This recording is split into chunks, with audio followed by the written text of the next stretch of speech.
¿Qué tal? ¿Cómo les va? Muy buenas noches y gracias, como siempre, por acompañarnos en la señal del Heraldo Televisión. Soy Maximiliano Espejel y el día de hoy vamos a hablar de una problemática de salud que afecta a millones de personas, no solamente aquí en nuestro país, sino a nivel global. Les hablo del estrés laboral. De acuerdo a la Organización Mundial de la Salud, se estima que el 75% de los trabajadores en México sufren de este padecimiento y lo sufren en diferentes niveles. El estrés laboral no discrimina edad y trae como consecuencia una disminución en el rendimiento de las personas. Produce además altas tasas de ausentismo, depresión y ansiedad. Y está estrechamente ligado a los accidentes en los centros de trabajo. Además, afecta gravemente la economía de los trabajadores, de las empresas y también de los sistemas de salud. Vamos a escuchar parte de las declaraciones al respecto de este tema. Realmente el estrés es un problema de salud. Es un problema de salud que está presente. Un estudio del Instituto Mexicano de Seguro Social dice que más o menos el 75% de los mexicanos sufre de estrés. Siempre hablan del estrés, es un problema de orden personal por las finanzas, por la violencia doméstica que uno tiene, por el tráfico, ¿no? Etcétera. Pero un componente principal del estrés es el trabajo, ¿sí? Entonces, por eso se habla mucho del estrés laboral. Es importante recordar que el burnout, también conocido como el síndrome de agotamiento en el trabajo, se incluyó ya en la última clasificación internacional de enfermedades debido al grave problema que esto representa. En este contexto, el próximo miércoles 23 de octubre entrará en vigor en nuestro país la nueva norma oficial mexicana 035. En este instrumento, además, de recuerdo, se establecen las disposiciones que a partir de ahora deberán adoptar las empresas para identificar y prevenir los factores de riesgo psicosociales para los trabajadores. El objetivo es promover mejores entornos laborales y cuidar la salud psicológica y emocional de los colaboradores. Luis María Alcalde, secretaria del Trabajo, ha declarado lo siguiente sobre el futuro y la importancia de la innovación en los centros laborales de nuestro país. Escuchemos. Tenemos que construir una alternativa que se centre en las personas. Reivindicar el derecho al aprendizaje a lo largo de la vida y la actualización constante, que la tecnología libere tiempo del trabajo y esto haga más conciliable y equilibrada la vida profesional con la vida personal.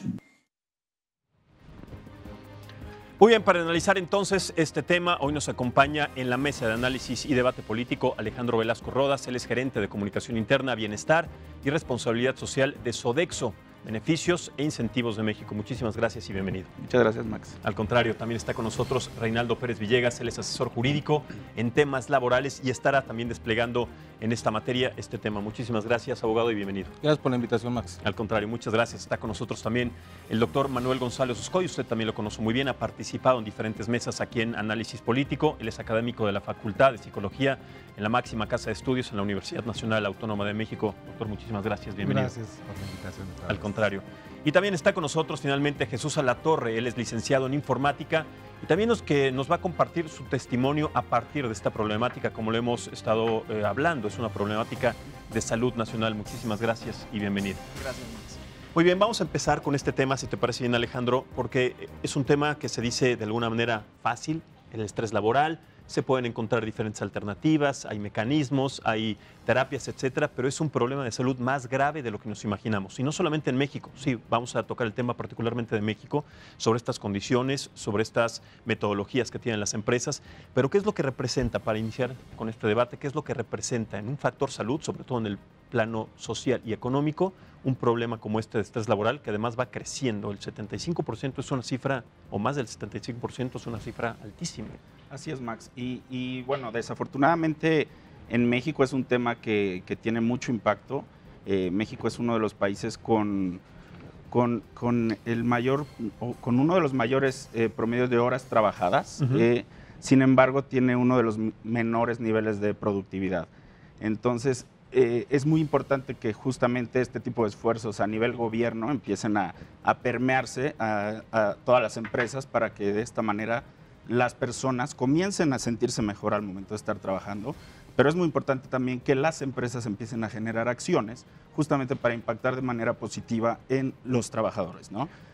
Ese es el caso, por ejemplo, de nosotros en Sodexo, que justamente desde hace varios años pues tenemos nuestro programa interno de bienestar llamado Vivir Bien, con el que buscamos impactar la calidad de vida de la gente, que no solamente sea ir a trabajar y listo, ¿no? Y estar muchas horas trabajando, sino que sea una experiencia positiva el estar dentro de esta oficina, y de esta manera también mejoramos nuestra productividad. Y bueno, al final este esfuerzo es un esfuerzo nacional con lo que se busca mejorar la productividad de la gente y al final pues también la calidad de vida. Totalmente, la activación de la economía en un país, en cualquiera, tiene que ver justamente con la calidad de vida y el rendimiento de los trabajadores, el Producto Interno Bruto y además también las horas y la capacidad que tengan para que a partir de sus conocimientos, de su facultad, de su experiencia, en fin, puedan activar la economía en las empresas que están trabajando o aunque sean independientes. Entonces también es un tema de seguridad y de economía en nuestro país, en una situación en la que hay una recesión o una desaceleración, como le han llamado últimamente, y que se tiene que atacar. Ahora, en el plan jurídico, abogado, ¿de qué manera proteger al trabajador cuando sí sufre de esta condición y que no sabe cómo lidiar con ella, no sabe qué programas o a qué personas acudir, y además cómo la ley lo protege, si es que existe una ley o un artículo en donde proteja jurídicamente a los trabajadores, en donde se proteja jurídicamente a los trabajadores? Sí, Max, mira, el hecho de que se haya creado esta norma oficial mexicana es precisamente porque en la Ley Federal del Trabajo no está regulando esta situación del ya conocido estrés laboral. Incluso puedo mencionar el artículo 47 de la Ley Federal del Trabajo, que establece las causas de rescisión que las motiven los trabajadores. Uno de ellos es un ejemplo, habla de la violencia, conflictos entre trabajadores, conflictos del trabajador con el patrón. Es decir, al ocurrir alguno de estos hechos, solamente es la terminación de la relación laboral. Sin embargo, ya con esta norma oficial mexicana, lo que pretende... La norma 035. Exactamente, lo que pretende regular la autoridad, la Secretaría del Trabajo, es que se analicen cuáles son los problemas que conducen a esas situaciones de violencia, esas cuestiones en que los trabajadores se agreden entre sí, entre patrones, prevenir esas causas para no tener que llegar a la rescisión. Entonces impone cargas al patrón, pero también al trabajador, para que en conjunto y en armonía traten de mitigar en la medida de lo posible estas cuestiones, porque hay algunas que son internas, surgen dentro de la relación de trabajo en el mismo centro de trabajo, pero hay otras que son causas externas. Por ejemplo, hablamos ahorita en un país donde están viendo tantas cosas de violencia. Si una persona se traslada del trabajo a casa, en términos de la Ley Federal del Trabajo, es un riesgo de trabajo. En términos de la norma, se tendría también que prevenir y atender esa situación. ¿Por qué? Porque causa un estrés a la persona que va hacia su trabajo después de que ha sido asaltada, y más con violencia. Claro. En la Ley Federal del Trabajo únicamente no existía esa situación. Con la norma sí trata de prevenir esa situación. Esta y otras situaciones que se van dando por la misma relación de trabajo, el contacto diario entre patrón y trabajadores y entre los mismos trabajadores, propicia muchos conflictos. Pero aquí ya se impone al patrón, primeramente, la carga de prevenir, analizar esos riesgos para que no se estén dando y obviamente surja una cultura laboral que permita la armonía de esta relación. Correcto. Ya estaremos analizando justamente en esta parte jurídica también con la iniciativa y los programas que están haciendo en Sodexo, cómo pueden interactuar y cómo se pueden llevar a cabo al Senado, cómo se pueden hacer una realidad para que los trabajadores, que sí son la fuerza económica de este país, tengan de alguna manera las mínimas condiciones. Ahora, vamos a pasar, doctor, a la parte psicológica, en la que usted es especialista, y en la parte de salud, no solamente la parte de salud física, en donde sabemos que el estrés laboral pues conlleva muchísimas cosas, de cansancio, de dolores de espalda, de muchísimas situaciones físicas, pero la más importante, la mente, la parte psicoanalítica, o sea, la parte psicológica. ¿De qué manera afecta el estrés laboral a la parte psicológica y en entorno, con nuestra familia, con nuestros compañeros de trabajo, en fin? Mira, el estrés puede ser una cuestión tan fuerte que literalmente puede matar a la persona. O sea, el estrés es un estado psicosomático. Matarla. En un momento dado puede provocar enfermedades también con una raigambre psicológica que pueden ser tan graves como cardiopatías, o sea, hipertensión, un infarto, ¿sí? Hacia, vamos a decir, a una corta respuesta, cuestiones gastrointestinales, la colitis, la gastritis, síndrome del colon irritable, úlceras, etcétera, que en su momento van a repercutir, porque no es una cuestión que se cure muchas veces en 2-3 días, una incapacidad, sino como es una enfermedad que se está manteniendo las causas que lo provocan. O sea, si hay un estrés en el trabajo, puedo descansar unos días, pero si tengo que regresar a la misma situación y a lo mejor hasta más fuerte, entonces no se cura, nada más se puede controlar. ¿Y cuántas manifestaciones podemos tener? O sea, en el propio trabajador está cuestiones inmunológicas, o sea, baja la capacidad de respuesta ante la enfermedad. Puede haber cuestiones del corazón, presión sanguínea, gastrointestinales, de la piel, dérmicas, etcétera. Entonces se puede desarrollar todo un abanico que en su momento va a traer consecuencias a través de una falta de productividad, de un ausentismo constante. Depresión. Depresión, que es una enfermedad muy frecuente también. Sí, depresión, ansiedad, todo eso, pero quiero tocar también otro tema en relación a lo que nos dice sobre esto, doctor. También el estrés laboral puede conllevar a ciertas adicciones, al aislamiento y al alcoholismo, a la drogadicción, para tratar de encontrar una salida, quiero pensar. A la ludopatía, por ejemplo, al gusto por el juego, la apuesta. También a eso es uno de los orígenes. Sí, o sea, se puede demostrar de diferentes maneras, trastornos alimenticios, muchas veces el exceso de comida, o la falta de apetito. La falta de apetito, el mismo sueño, el ciclo del sueño. Se está durmiendo en el trabajo y cuando es de noche no puede conciliar el sueño, entonces no descansa. Eso le puede traer una pérdida de agudeza, distracciones, y si es un trabajo donde amerite una labor, por ejemplo, fina, manual, donde haya un cierto riesgo para él mismo, para otros, eso repercute. Y tenemos casos extremos, recordemos hace un par de años, un copiloto que estrella un avión por sus trastornos mentales. Sí, mentales, psicológicos y además que tienen que ver con la parte laboral. Sí. Y no solamente en México, en un país en donde se supone que también el desarrollo económico y social es mucho más avanzado o se tiene contemplado como más alto que en México, como es en Francia, en los países de la Unión Europea, Francia, Italia, España, etc. No, y además se ha ido desarrollando de acuerdo a la idiosincrasia nacional de muchas partes. Un ejemplo muy claro, Japón.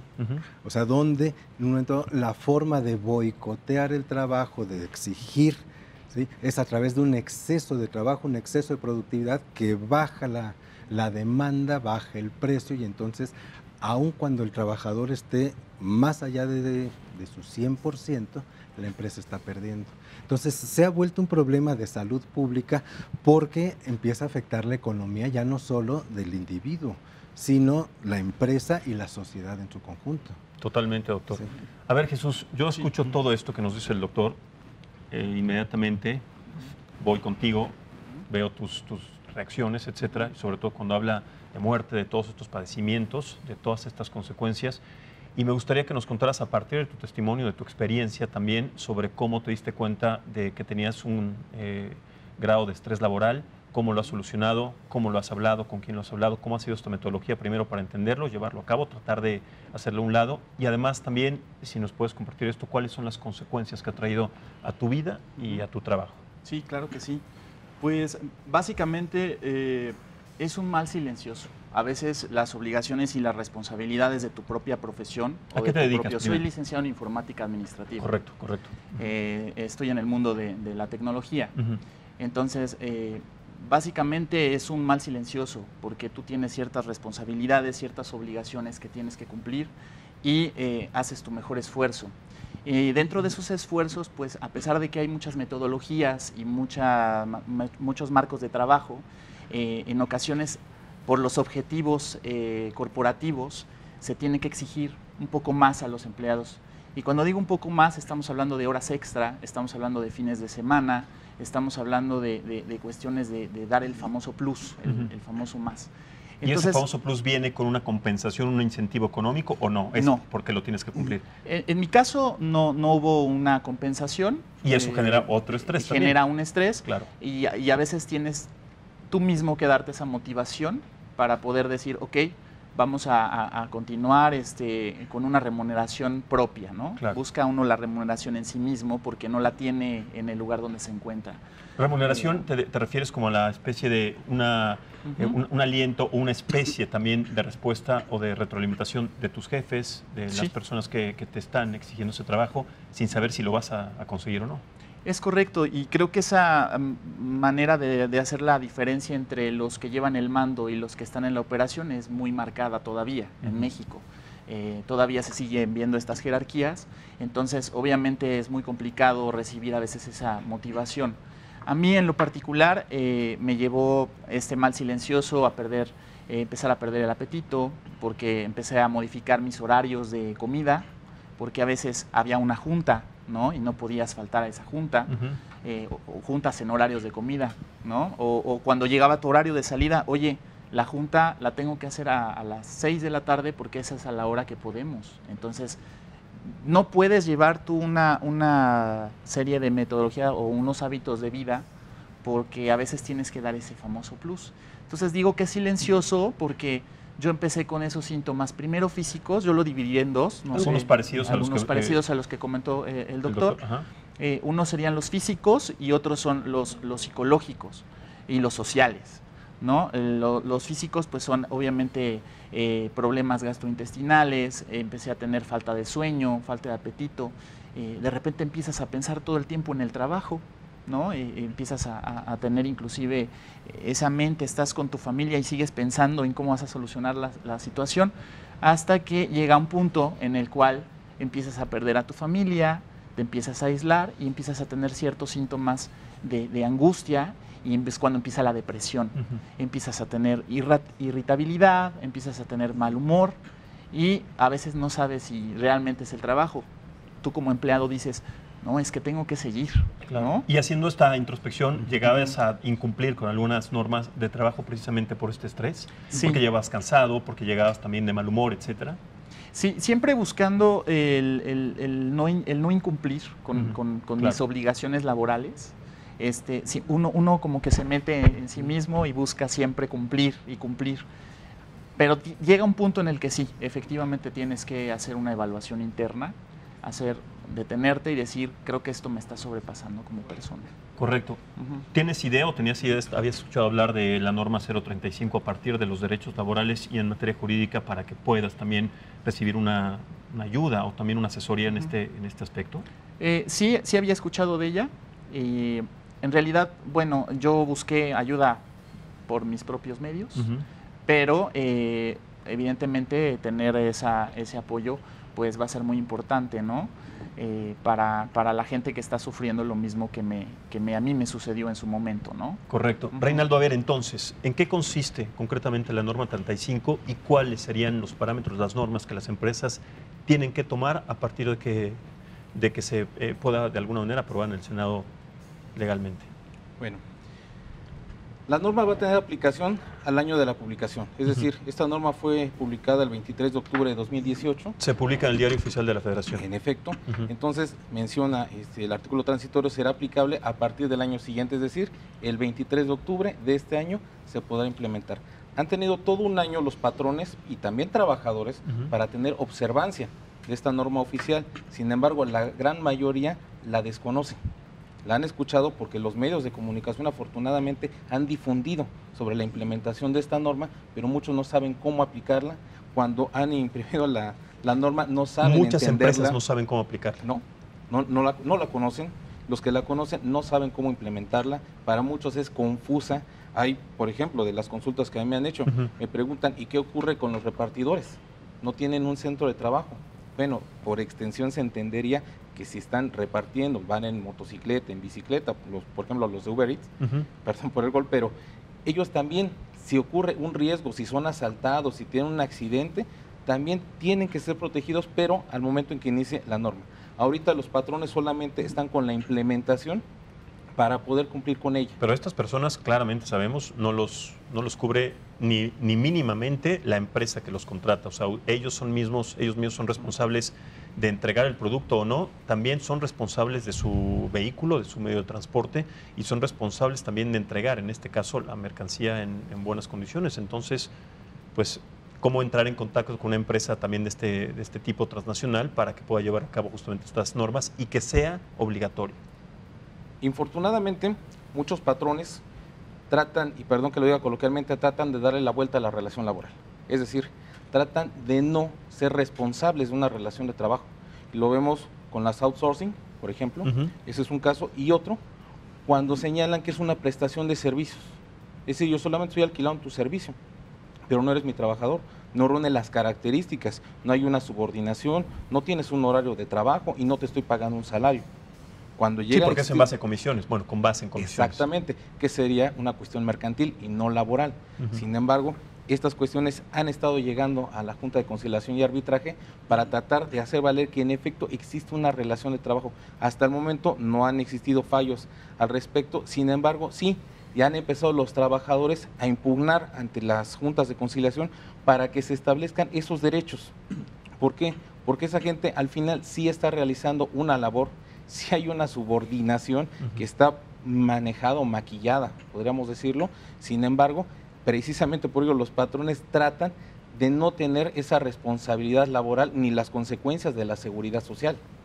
Por eso crean todos estos esquemas como el outsourcing o la cuestión de que son trabajadores asalariados, sencillamente para no hacerse responsables. A partir de esta norma, sí, se prevé la protección en ciertos aspectos. ¿Cuándo me dijiste que se tiene que publicar? Que tiene la ya fecha? Se publicó el 23 de octubre de 2018, pero entra un año ¿En vigor? después. Un año en vigor. Sí, un año después. Y algunas disposiciones 2 años después.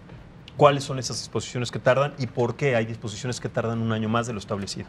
Bueno, te voy a comentar aquí rápidamente. Ya te hice trabajar horas extras, ¿ves? No, Para no, empezar no, con el estrés laboral. Sí. Voy a mencionarlos.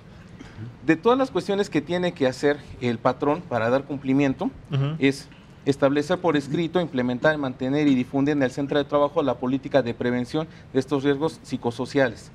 Mantener y difundir. ¿A partir Sí. de qué? ¿A partir de una capacitación? ¿A partir de un folleto? ¿De qué manera se tiene que difundir esta información?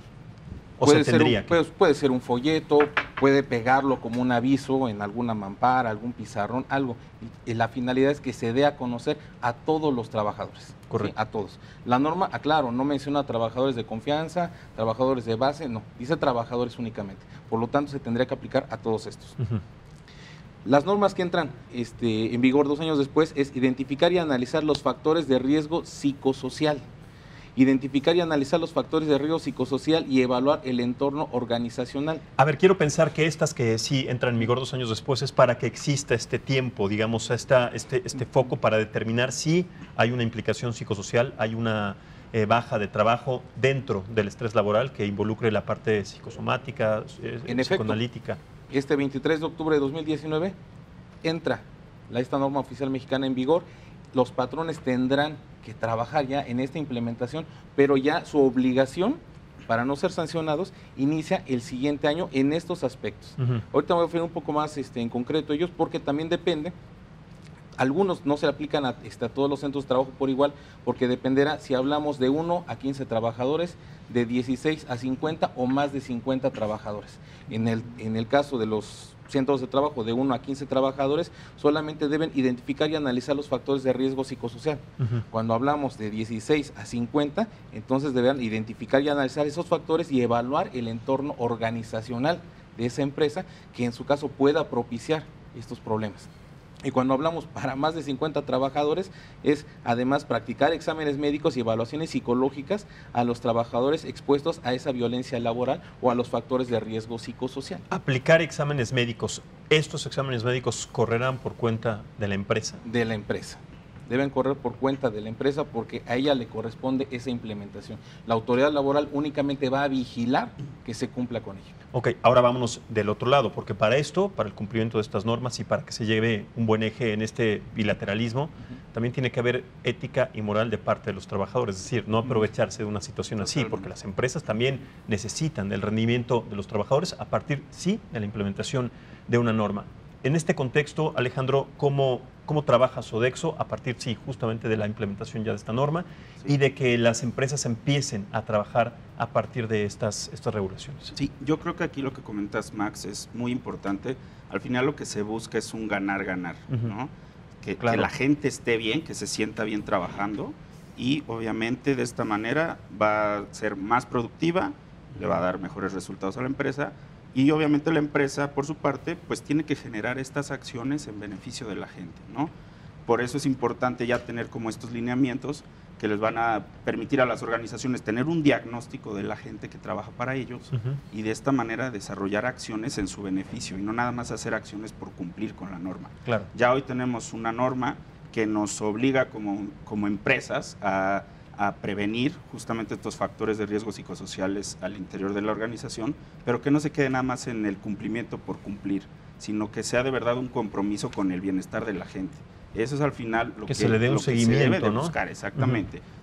Ahorita para este 23 de octubre es tener, como comenta el abogado, contar con una política, hacer una difusión interna, identificar si hay personas que fueron sujetos a acontecimientos traumáticos y a estas personas sí darles ya una atención, un seguimiento, y de esta manera ya también poder construir a lo largo de este año hacia el 2020 ya acciones, justamente porque en 2020 ya empieza también el tema de las multas, ¿no? A ese punto iba. ¿Cuáles pueden ser las sanciones para las empresas en caso de incumplir cuando esté ya determinada, no solamente publicada, sino que ya entra en vigor esta norma? Son variables estas sanciones, pero sí son multas económicas, dependiendo del cumplimiento que cada organización tenga de la norma como tal, ¿no? Claro, entonces ahí insisto esta parte, también tiene que entrar, tiene que haber una colusión entre el trabajador y también el empleador, el jefe. Porque a nadie le gusta tener una sanción económica porque eso también es perjudicial para ambas partes. Entonces, ¿cuál podría ser el mecanismo de comunicación entre los trabajadores y los jefes? Al final, por ejemplo, en el caso de nosotros internamente en Sodexo, a través del programa Vivir Bien, lo que buscamos es apapachar a la gente, que la gente, que los trabajadores se sientan apapachados, porque sabemos que no nada más no queremos que entiendan que es por cumplir la ley y listo, sino que es justamente un trabajo que se hace internamente, y esto es parte de nuestra estrategia desde Francia, que es donde está nuestro corporativo, o sea, calidad de vida. Nuestra misión, tal cual dice, buscamos mejorar la calidad de vida de las personas a las que ofrecemos nuestros servicios, y obviamente pues tenemos que empezar internamente. No podemos salir a ofrecer calidad de vida a nuestros clientes si no lo hacemos internamente con nuestra gente. Entonces, por ahí es el mensaje principal. Siempre estamos empujando la parte de calidad de vida. Gracias a estos resultados internos, se toma incluso la decisión desde este año también de sacar Vivir Bien ya como un servicio a los clientes que tenemos actualmente y también a nuevos clientes que se interesen justamente en cumplir esta norma. Correcto. Cómo me gusta además esa palabra apapachar, que tiene como significado en náhuatl, es en náhuatl acariciar el alma, y verdaderamente más allá de la parte física es la parte del alma, la parte en donde se tiene que tomar en cuenta justamente a un trabajador y a las personas que trabajan en su entorno. Si les parece, con esta palabra, con apapachar, vamos a hacer una pausa, seguimos platicando en un momento contigo, Jesús, también con usted, doctor, acerca de todas estas implicaciones y a partir del conocimiento que ya nos dieron, sobre todo en la parte jurídica y sobre todo también además en los puntos que van a entrar en vigor dentro de la ley el próximo año, del 2020. Así que bueno, vamos a hacer esta pausa en este programa de viernes de análisis y debate político. Estamos platicando exactamente del estrés laboral, este padecimiento que además se ha convertido en un problema de salud, no solamente en México, sino de salud mundial. Hacemos la pausa entonces y regresamos en un momento. Muchas gracias por continuar con nosotros en esta mesa de viernes de análisis y debate político. Estamos platicando el día de hoy de un tema social, un tema que además involucra a un porcentaje importante de nuestro país, que es el estrés laboral, sobre todo a la comunidad laboralmente activa, y que además también ha representado un problema de salud crónico en nuestro país y también en diferentes entornos a nivel mundial. Doctor, regreso entonces a esta parte, a partir ya de lo que escuchamos jurídica y legalmente de parte de Alejandro y de Reinaldo. ¿Cuál podría ser entonces la implicación o de qué manera se puede involucrar la Universidad Nacional Autónoma de México, en este caso diferentes instituciones, para complementar situaciones en donde se tenga que dar seguimiento a programas en donde ya están establecidos? Pues mira, desde la misma redacción de la norma, o sea, muchos de estos problemas desde la academia ya estaban detectados, formas de diagnóstico, de tratamiento y todo, pero el que se pueda redactar, corporizar, proponerlo ya a un nivel nacional, ¿sí? Es una toma de conciencia social respecto a estos problemas. O sea, antes había una visión, si quieres, hasta equivocada. El que más trabaja es el más exitoso, es el más generoso, es el mejor empleado, y ya después, cuando hay ciertos estudios, se ve que puede ser todo lo contrario. Pierde efectividad, pierde eficacia, si en un momento dado puede causar más pérdidas que lo mismo que genera. Entonces, han salido ya diferentes palabras que hemos ido incorporando en nuestro lenguaje. El mobbing, el burnout que se estaba mencionando, el mobbing que es el acoso laboral. En un momento, es más, no en un momento, en este momento vamos a tocar ese tema porque también parte del estrés, más allá de las normas, de las reglas en una empresa, de este estrés que genera cumplir con horarios, cumplir con cierto trabajo. Ahora, tienes que relacionarte con compañeros de trabajo que en algún momento o de alguna manera te acosan laboralmente, te perjudican, te están señalando, te están gritando, te están insultando, bueno, diferentes cosas que es como esta especie del bullying, pero laboral. Sí, y en un momento ya lo que tenemos en esta norma ya se le caracteriza. O sea, antes podíamos decirlo en una palabra muy a la mexicana, había grilla. Y teníamos que enfrentarnos con ella, no importa si era una empresa privada, si era el sector público o académico, etcétera. Y ahorita ya se está empezando a decir, hay que considerar estas interacciones no solo entre pares, entre superiores, subordinados, donde puede haber, sí, un ánimo de perjudicar a la persona, a la empresa, etcétera. Se hace toda una lista de posibles conductas que se pueden tener dentro del ambiente laboral, donde puede entrar la descalificación, el acoso, el bloqueo, el boicot, que en un momento antes se consideraba casi normal, se daba de manera espontánea. De hecho, ni siquiera se conocía este término de mobbing. No se sabía qué era. Eso es un término y ahora actual. Poder decir ya se caracteriza, ya hay ciertos criterios para ubicarlo. Además, hay una cuestión en la cual se puede ver sí muy clara la influencia académica en la redacción de la norma. Cuando nos propone hay que elaborar criterios de evaluación, instrumentos de evaluación y hasta nos da pruebas estadísticas para hacerlo, forma de estarlo manejando, la confiabilidad, la validez. O sea, no es nada más preguntar por preguntar. A ver, ¿en la terminología médica está bien o mal redactada entonces esta norma? ¿Hay errores en el lenguaje? ¿Cómo lo considera usted, doctor? Yo lo considero un gran avance. Por ejemplo, cuando nos dice, consideren validez, confiabilidad, la correlación que hay de Pearson, de Spearman, el alfa de Cronbach, que es que tanto voy a poder confiar, que tanto se sale en esa parte coloquialmente, todos esos términos. Nosotros muchas veces se diagnosticaba el clima laboral a partir de preguntas que nos sacábamos de la experiencia diaria, a veces hasta de la manga, ¿no? Y no siempre son las mejores preguntas. Entonces hay que seguir una metodología para que al momento de cuestionar, para elaborar un diagnóstico, ¿qué está pasando en mi empresa? ¿Cuáles son las causas, por ejemplo, de una rotación elevada de personal, un clima perjudicial organizacional, etcétera? Entonces, ¿cómo lo preguntamos? Hay que elaborar un cuestionario. ¿Qué debe de tener este cuestionario? Primero nos dice validez, confiabilidad, que siempre que pregunto pueda yo tener la respuesta correspondiente y que además lo que yo pregunte sea lo que se entienda. Claro, claro. Para ello, criterios estadísticos, metodológicos, científicos. Por ejemplo, este que nos dice el alfa de Cronbach, ¿qué tanto se sale del azar? ¿Qué tanta certeza probabilística, que es el método científico, voy a poder esperar? Y nos dice, tiene que ser mayor al 5%, o sea, si yo me voy a equivocar, tiene que ser menos de 5%. Entonces voy a confiar en lo que estoy haciendo. Y claro, nos dice, hay que tener los criterios, hay que tener muchas veces la asesoría, el personal, y no solo para el tratamiento, sino para esta cuestión de evaluación y en su momento de prevención. Claro, pero de alguna manera me está hablando, yo lo estoy entendiendo así, no existe esta infraestructura ni este conocimiento en las empresas para llevar a cabo... No, es difícil. O sea, yo lo estoy escuchando, doctor, y digo, bueno, eso debe de ser en pocos países, se debe de tener este conocimiento en pocos países y en los superdesarrollados. Y por eso, ¿no? desde esta parte intelectual, que es una aportación, sí, de la Universidad Nacional y de otras universidades, ya es aterrizar. No es solo la ocurrencia, es la preparación, la metodología y una certeza con base científica.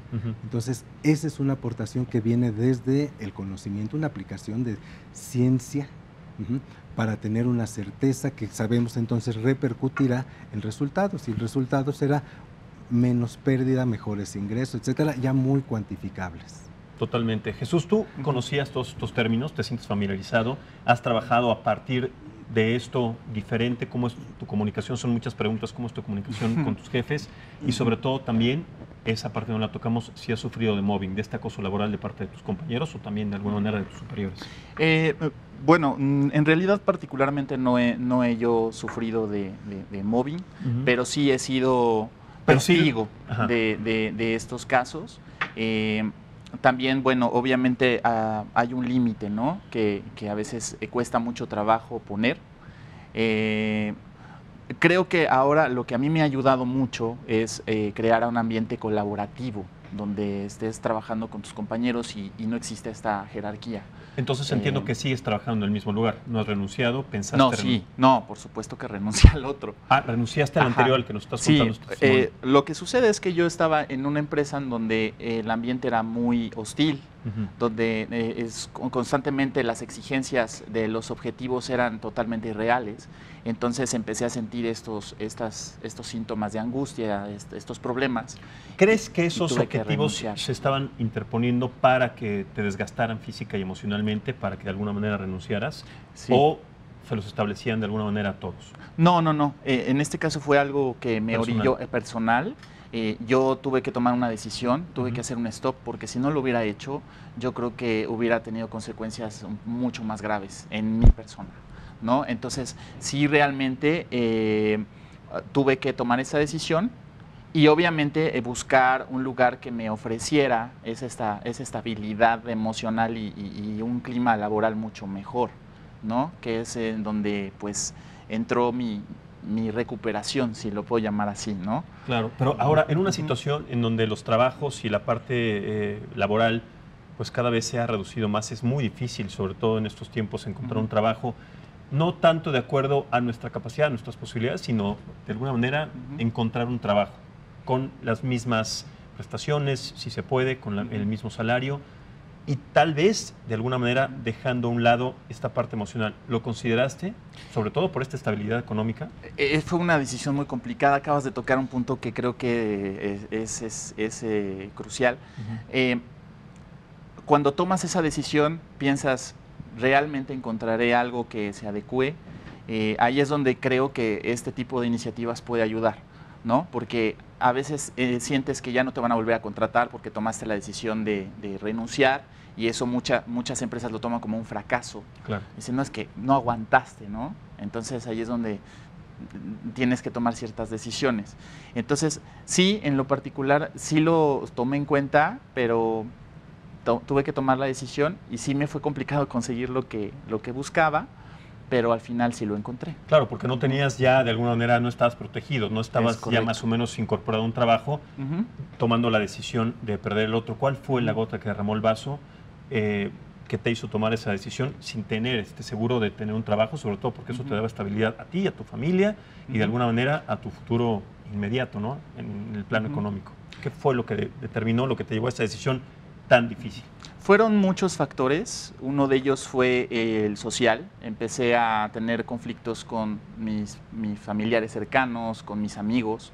Empecé a descuidar muchas cuestiones personales. ¿Qué tipo de conflictos? Pues me empecé a volver un poco más irritable, ¿no? Okay.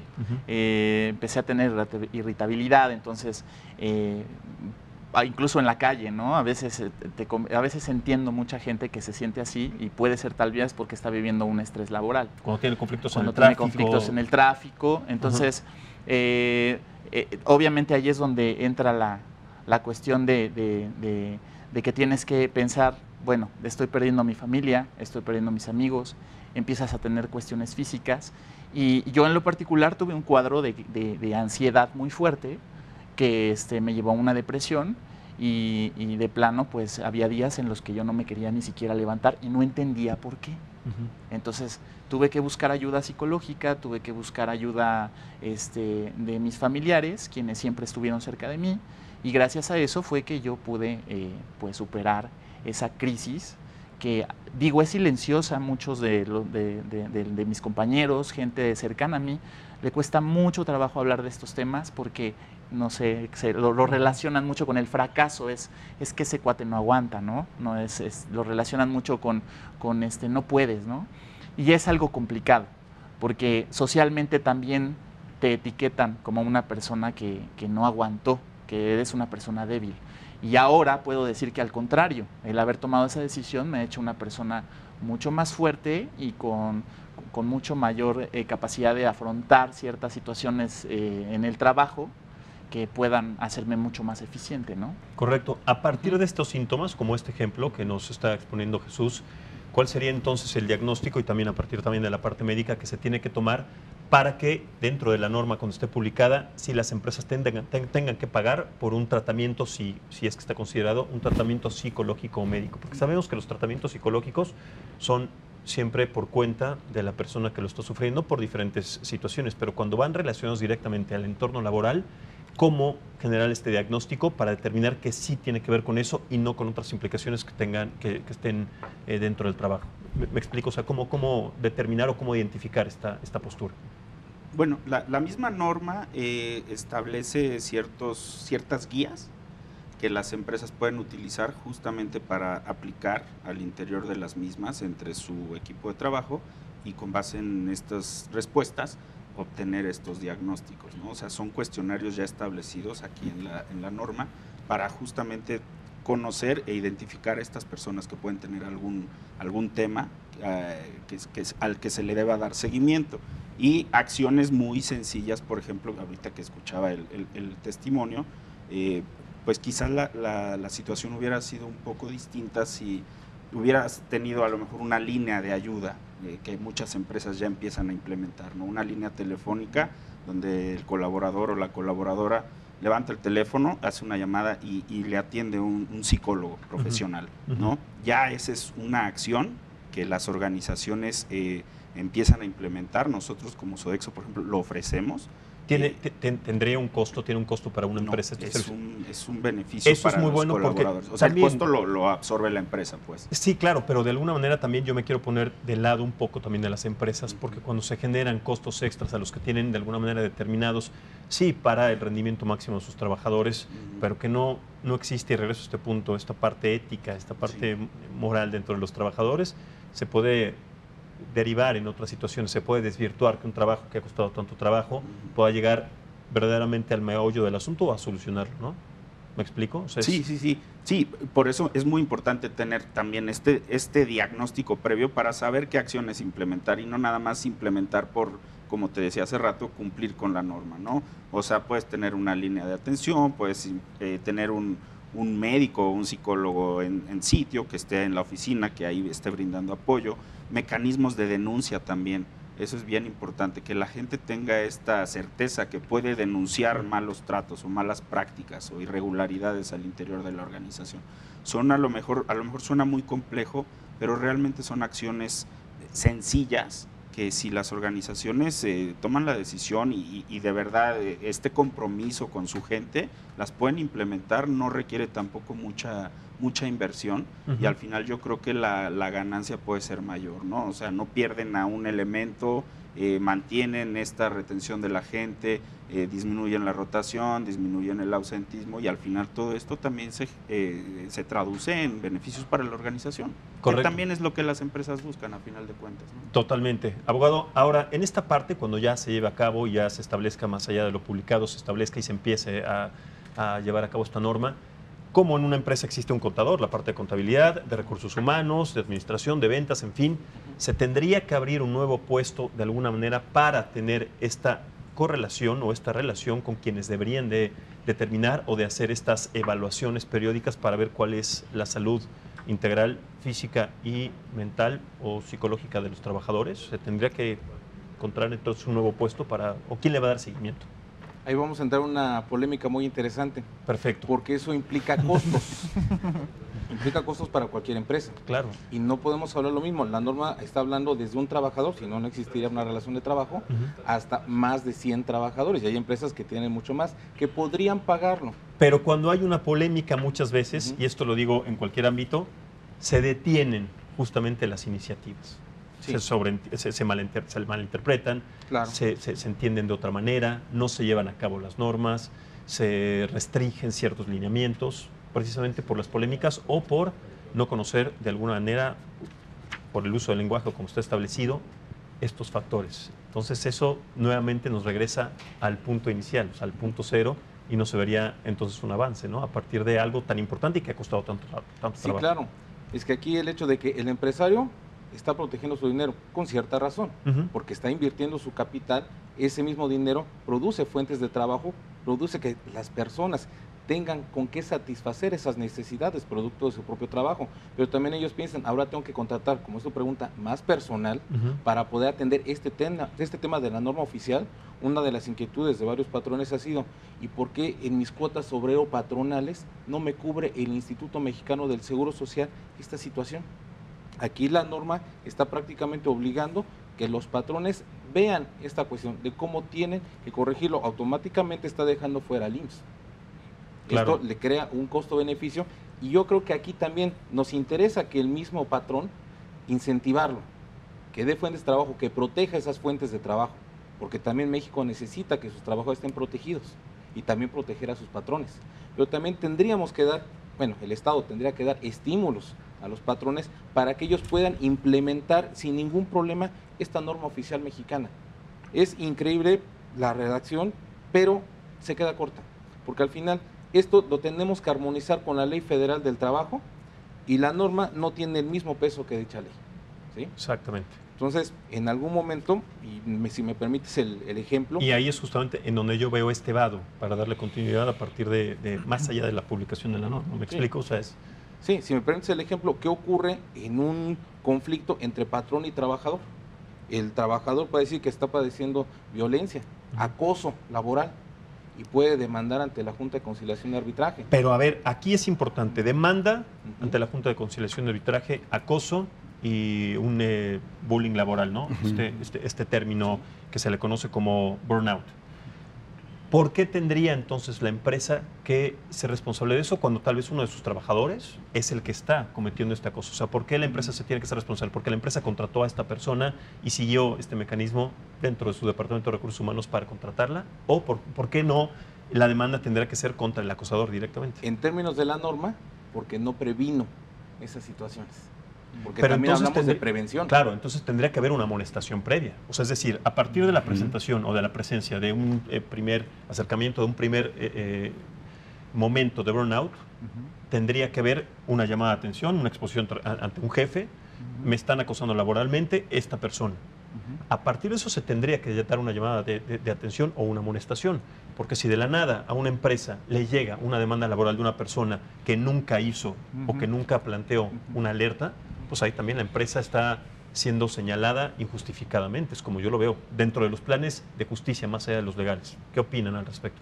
Mira, en mi perspectiva legal, en mi opinión particular, en el caso de un conflicto como el que estaba mencionando, el patrón puede despedir al trabajador porque incurriste en un acto de violencia, sea contra un compañero o contra el propio patrón. Al trabajador que está acosando.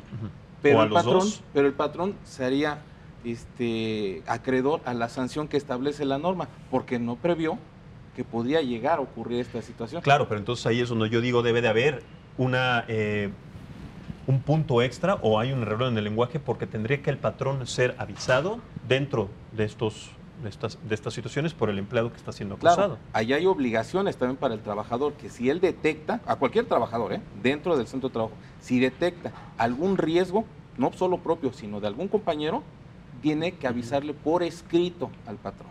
Y eso, claro, es un documento oficial de alguna manera que va a establecer para los límites jurídicos ese antecedente para saber que sí, en caso de que no se cumpla o que no se le haya dado seguimiento, sí irse directamente entonces ya contra la empresa que no hizo nada. Claro, porque también la autoridad va a hacer inspecciones y en ese caso el trabajador o trabajadores que hayan dado aviso pueden presentar ese escrito al inspector de que ya dio aviso al patrón, pero el patrón no implementó. ¿Ustedes qué opinan, doctor Jesús? ¿Qué opinan al respecto de este tema? Siempre se presta, todavía como norma, como ser, vamos a decirlo, la primera edición es perfectible, ¿sí? Y claro, está poniendo énfasis en muchos aspectos humanos, desde el trabajador como individuo, menciona a la familia, horarios, etcétera, y claro, hay que considerar este posible dolo que se puede dar, un abuso a la norma. Y hay una parte de la misma norma donde se dice, tanto el líder, el jefe, el ejecutivo, como trabajadores de base, tienen que estar coordinados en función de su organización. Muchas veces hemos olvidado esa parte. Sí hay una cuestión psicológica a veces de resistencia a la autoridad, de una rebeldía, donde olvidamos que nuestro trabajo, que nuestro salario implica más que el mismo sueldo. Tiene que haber una participación, tiene que haber una identificación, y también por ahí está la palabra en la norma, de tal manera en que se construya el objetivo común. Y el objetivo común no es solo la construcción de riqueza para unos cuantos, sino es esa distribución que se hace a partir de el bien o el servicio que esté haciendo la empresa para, en los diferentes niveles de responsabilidad, ¿sí?, de participación, poderlo hacer amplio. Sí lo hemos olvidado mucho en todas partes. O sea, tanto en el sector público como en el sector privado. Totalmente. A ver, en esta parte de mobbing, yo la subrayo nuevamente, así como a un empleado se le despide porque fue sorprendido, no sé, en flagrancia cometiendo un robo, dando una mentira sobre un justificante médico, lo que sea, también podría ser despedido entonces legalmente cuando se presente una advertencia previa sobre mobbing, sobre acoso laboral, y que no está establecido aquí, porque es el causante también de la falta de alguna manera de rendimiento de los empleados, ¿no, abogado? Sí. Sin embargo, en términos de la Ley Federal del Trabajo, ni siquiera hablamos de amonestación. Hablamos entonces ahí del pone hecho. un punto. Se da el hecho, automáticamente el patrón puede rescindir esa relación de trabajo. No necesita esperar, porque la ley no refiere eso. Claro, pero cuando rescinde a ese trabajador, el trabajador va a solicitar o va a exigir una indemnización. Sí, claro. Cuando una persona es sorprendida en flagrancia con un robo, etcétera, esa indemnización puede no llevarse a cabo precisamente por la ley. Con mobbing debería ser lo mismo. Con una presentación de mobbing, cuando una persona es sorprendida o es previamente acusada porque está siendo acosadora de diferentes compañeros de trabajo, también tendría que ser un factor por el cual no se le indemnice, ¿no? Sí, claro, porque ahí estaría dando pauta el trabajador a esa rescisión, y en caso de un juicio el patrón únicamente tendría que demostrar la causa. Si es en esto que estás mencionando, pero no está establecido. Yo no veo que esté... No, la Ley Federal del Trabajo es que aquí nada más únicamente refiere cuestiones técnicas para armonizar la relación de trabajo y evitar en lo posible el estrés laboral. Manejémoslo como violencia, acoso, etcétera. Sin embargo, para cuestiones de rescisión de la relación de trabajo con motivo de estar hostigando al compañero, estar insultando al patrón, etcétera, para eso está la Ley Federal del Trabajo. La ley no prevé ninguna amonestación, sencillamente se da el hecho, puede el patrón rescindir esa relación. Pero insisto, para generar entonces esta norma no tendría que apegarse también a la Ley Federal del Trabajo para que existan también estos términos. Esta es la parte donde se queda corta la norma, porque esto lo ideal sería armonizarlo, no nada más con la ley, sino implementarlo directamente en la Ley Federal del Trabajo. Y por eso lo pregunto, porque entonces si se queda corta, entonces ¿cómo se va de alguna manera a avanzar en este tema si se carece sobre este punto?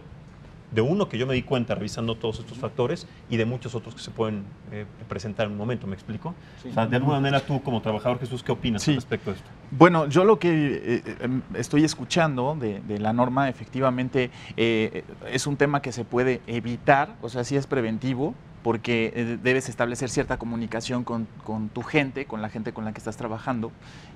Y bueno, lo que yo estoy viendo, por ejemplo, respecto a lo del mobbing, es que hay una línea muy delgada entre la parte del acoso y la parte del compañerismo, porque en México estamos muy acostumbrados a llevarnos un poquito pesado. Entonces, ahí es donde debemos establecer qué es lo que realmente genera ese estrés laboral y que no, y eso es lo que veo que no está. A mí en lo particular, por ejemplo, yo no sé si con todo lo que les he platicado yo podría agarrar y decir quiero levantar una demanda, en donde me protege a mí la ley, la norma, cómo me apapacha, ¿no? Para usar la palabra que... ¿cómo puedo yo tener la seguridad, por ejemplo, que mi patrón o el jefe o el dueño no va a levantar una represalia, ¿no? Por ejemplo, contra mí, o voy a quedar marcado? Eso también yo creo que como empleado lo tienes que tomar en cuenta, ¿no? Totalmente. Creo que hay muchas cosas, todavía muchos factores y puntos que revisar. Me gustaría que volviéramos a tomar en un momento, porque se nos terminó el tiempo, este tema en la mesa, porque es un tema recurrente y es un tema que además afecta al Producto Interno Bruto, a la economía y a diferentes factores dentro de nuestro país concretamente. Así que, bueno, tomaremos el tiempo para volver a tocar este punto en algún momento. Gracias. Jesús, muchísimas gracias. Doctor, muchas gracias nuevamente por participar. Abogado Pérez, muchísimas gracias. Alejandro, muchas gracias a ustedes. Pero sobre todo, gracias a ustedes por vernos y escucharnos cada noche. Soy Maximiliano Espejel. Les deseo siempre que pasen un excelente fin de semana. Nos vemos el próximo lunes a las 9 aquí en el Heraldo Televisión. Y les recuerdo siempre que lo que no es perfecto es hermoso. Hasta entonces.